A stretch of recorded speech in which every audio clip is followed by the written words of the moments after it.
Okay, so now that your bleeding and everything is much more tapered down, let's have a little chat about sex and any plans that you might have for potential future pregnancies.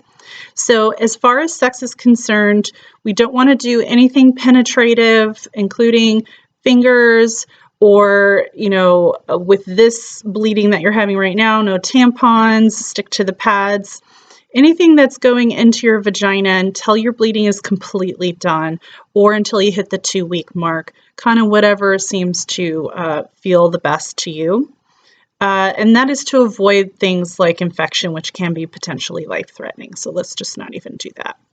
And then as far as planning a future pregnancy or doing what you can to prevent pregnancy, what are your feelings with that? What would you like to do? Do you think your family is complete now, or would you like to leave it open for something more in the future? If you are feeling like your family is complete, then there's a bunch of options out there for you. After having an abortion, you can potentially get pregnant as early as 2 weeks afterwards, when you can actually ovulate that soon. So keeping that in mind, what would you like to do? Does it sound good for you to just sort of be aware of your ovulation schedule and avoid sex during those times? Would you like to work with, condoms? You can do any number of these things together if you'd like to.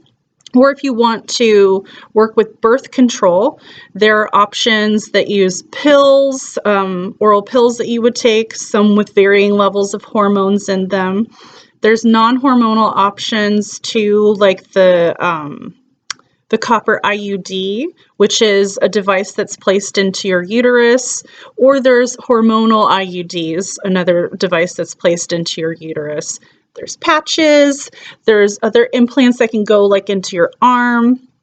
And then, of course, there is vasectomy for your partner, and you can do a tubal ligation. So that's where your fallopian tube, there's a surgery that's done to tie up your fallopian tube, cut and tie that. So you have a lot of different options to choose from as far as birth control is concerned. Spermicidal lube can be used along with condoms if you wanted to.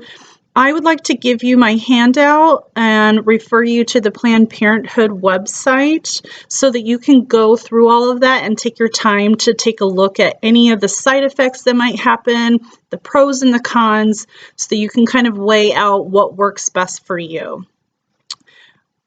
Any questions that you have so far?